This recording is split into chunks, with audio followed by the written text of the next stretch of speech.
The rain hammered against the windows of our small apartment in Seattle, mirroring the storm brewing inside me. Alaric, a 43-year-old software engineer, had always prided myself on being observant. It was a necessary skill in my line of work, spotting bugs and potential problems before they crashed the whole system. But I'd been blind to the biggest bug in my own life, the one that was about to crash my marriage. It started subtly, almost imperceptibly. My wife, Bronte, a vibrant and outgoing marketing manager, began spending more time at the office. Late nights became the norm, and weekend work was increasingly frequent. At first, I didn't think much of it. Bronte was ambitious, and I supported her wholeheartedly. I'd often make her dinner and bring it to her office, or at least offer to pick her up, but she always declined, saying she needed to focus. I trusted her implicitly, never suspecting that her focus was on someone else. Then came the changes in her demeanor. Bronte had always been affectionate, quick to offer a hug or a kiss, but lately she seemed distant, preoccupied. When I tried to initiate intimacy, she'd brush me off with a tired, "Not tonight, I'm exhausted." Our conversations dwindled, replaced by curt exchanges and strained silences. I felt like I was living with a stranger. One evening, while Bronte was supposedly at a client dinner, I decided to surprise her with a clean apartment and her favorite bottle of wine. I knew she'd been stressed, and I wanted to do something to ease her burden. As I was putting away laundry, I found a receipt tucked into the pocket of her favorite work jacket. It was from a small, upscale Italian restaurant downtown, a place we had always wanted to try but never had the chance. The date was that very evening. A wave of unease washed over me. I tried to rationalize it. Maybe it was a genuine client dinner and she just hadn't mentioned it. But the nagging feeling persisted, growing stronger with each passing minute.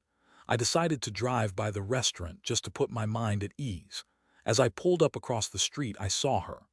Bronte was sitting at a table near the window, laughing and talking animatedly with a man. It wasn't a client. It was Caelan, our neighbor from across the hall. Caelan was also married, and I'd always considered him a friend. I felt a cold dread grip my heart as I watched them, their faces close together, their body language intimate. Bronte reached across the table and gently touched Caelan's hand, her smile radiant. It was a smile I hadn't seen directed at me in months. The world seemed to tilt on its axis. I felt like I was watching a movie, a nightmare unfolding before my eyes. I couldn't breathe, couldn't think. I sat there paralyzed as they finished their meal and left the restaurant, walking hand in hand down the street. I drove home in a daze, the image of Bronte and Caelan seared into my brain. I didn't know what to do, how to react. I felt betrayed, heartbroken, and utterly lost. When Bronte finally arrived home hours later, she found me sitting in the dark, staring blankly at the wall. "Alaric, what's wrong?" she asked, her voice laced with false concern. I turned to her, my eyes burning with unshed tears.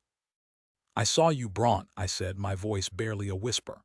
"I saw you with Caelan." Her face paled. She opened her mouth to speak, but no words came out. "Don't lie to me," I pleaded. "Please, just tell me the truth." She hesitated for a moment, then her shoulders slumped in defeat. "It's true," she admitted, her voice trembling. I've been seeing Caelan for a few months." The pain was unbearable. It felt like a physical blow, knocking the wind out of me. "How could you?" I choked out, tears streaming down my face. "How could you do this to me, to us?" "I don't know," she sobbed. "It just happened. I didn't mean for it to go this far." "Didn't mean for it to go this far," I repeated, my voice rising in anger. "You were holding his hand, Bronte. You were laughing with him. You looked happier than I've seen you in years. And you didn't mean for it to go this far." She broke down completely, collapsing onto the couch, her body racked with sobs. "I'm so sorry, Alaric," she cried. "I've made a terrible mistake." But her apology rang hollow. The trust was broken, shattered beyond repair. I couldn't forgive her, couldn't forget what I had seen. The woman I loved, the woman I had vowed to spend my life with, had betrayed me in the worst possible way. "I want you to leave," I said, my voice cold and hard. "I want you out of this apartment by tomorrow morning." She looked up at me, her eyes wide with shock.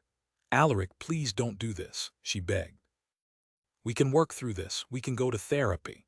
"There's nothing to work through," I said. "It's over, Bronte. I can't trust you anymore. I don't even know if I can look at you anymore." She pleaded and cried, begging for forgiveness, but I was unmoved. The pain was too deep, the betrayal too profound. I couldn't stay in the same room with her, knowing what she had done. The next morning, she was gone. The apartment felt empty, cold, and silent. The life we had built together was gone, reduced to ashes by her infidelity. I spent the next few days in a fog of grief and anger, barely eating, barely sleeping. I replayed the events of the past few months in my mind, searching for clues I had missed, signs I had ignored. I confided in my friend Anselm, a pragmatic and supportive colleague. He listened patiently as I poured out my heart, offering words of comfort and advice.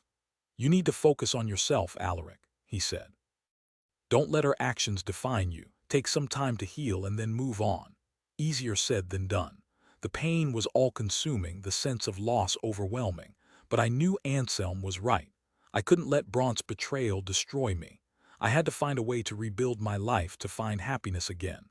I started by focusing on my work, throwing myself into projects and challenges. It was a distraction, a way to keep my mind from dwelling on the pain. I also started exercising regularly, going for long runs in the park, pushing myself to my physical limits.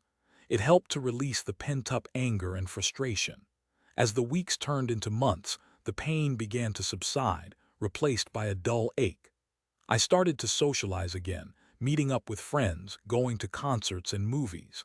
I even tried online dating, but the thought of trusting another woman was terrifying. One evening, as I was scrolling through social media, I stumbled upon Caelan's profile. He had posted a picture of himself and Bronte, smiling and looking blissfully happy. The caption read, "Living our best life together." A wave of rage washed over me. The audacity of it, the blatant disregard for my feelings, was infuriating. I wanted to confront them, to scream at them, to make them pay for the pain they had caused me. But then I paused. What would that accomplish? Would it make me feel better? Would it change anything? The answer was no. Confronting them would only prolong the pain, keep me tethered to the past. Instead, I did something unexpected. I blocked both Bronte and Caelan on all social media platforms. I deleted their numbers from my phone. I erased every trace of them from my life. It was a symbolic act, a declaration of independence. I was done with them, done with the past. I decided to move. I couldn't stand living in the same apartment, surrounded by memories of Bronte. I found a new place in a different neighborhood, a bright and modern apartment with stunning views of the city. It was a fresh start, a clean slate. As I began to settle into my new life, I started to rediscover myself. I took up painting, something I had always enjoyed but never had the time for. I joined a hiking club, exploring the beautiful trails in the Pacific Northwest. I even started volunteering at a local animal shelter, finding joy in helping abandoned and neglected animals. One day, while I was at the shelter, I met her. Her name was Isolde, and she was a veterinarian. She was kind, compassionate, and intelligent, with a warm smile and a genuine love for animals. We struck up a conversation, and I found myself drawn to her easygoing nature and infectious enthusiasm. We started dating, and I was surprised at how quickly I fell for her. Isolde was everything Bronte wasn't: honest, loyal, and deeply caring. She listened to me without judgment, supported me unconditionally, and made me feel safe and loved. With Isolde, I learned to trust again, to open my heart without fear. She helped me to heal from the wounds of the past, to let go of the anger and resentment that had been consuming me. She showed me that it was possible to find love again, even after experiencing the pain of betrayal. One evening, as we were sitting on my balcony watching the sunset over the city, Isolde turned to me and said, "You know, Alaric, I think you're one of the strongest people I know. You've been through so much, and yet you've come out the other side stronger and more resilient." I smiled and took her hand. "I couldn't have done it without you, Isolde," I said. "You've shown me that it's possible to find happiness again, even after the darkest of times." She squeezed my hand and leaned in to kiss me. "You deserve to be happy, Alaric," she said. "You deserve all the love and joy in the world." In that moment, I knew that I had finally moved on. Bronte's betrayal was no longer a defining moment in my life. It was a painful chapter, but it was over. I had found love again, a love that was stronger and more enduring than anything I had ever known. Years later, I received an unexpected email from Bronte. She was divorced from Caelan and living in another state. She had lost her job and was struggling to make ends meet. She wrote that she regretted her actions and wanted to apologize for the pain she had caused me. I read the email without emotion.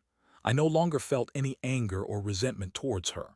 I had forgiven her, not for her sake, but for my own. I replied to her email, offering her my condolences and wishing her well. I didn't dwell on her situation, didn't feel any satisfaction in her misfortune. I had moved on with my life, and she was no longer a part of it. I learned a valuable lesson from Bronte's betrayal, that trust is a fragile thing, easily broken, and that forgiveness is essential for healing. I also learned that it's possible to find love again, even after experiencing the deepest pain. And most importantly, I learned that I am stronger and more resilient than I ever thought possible. Looking back, I often wonder what would have happened if Bronte hadn't cheated on me. Would I still be living in that small apartment, stuck in a routine, never realizing my full potential? Would I have ever met Isolde, the woman who showed me what true love really is? I don't know the answers to those questions, and I don't dwell on them. I am grateful for the lessons I have learned, for the person I have become. I am happy, content, and surrounded by love.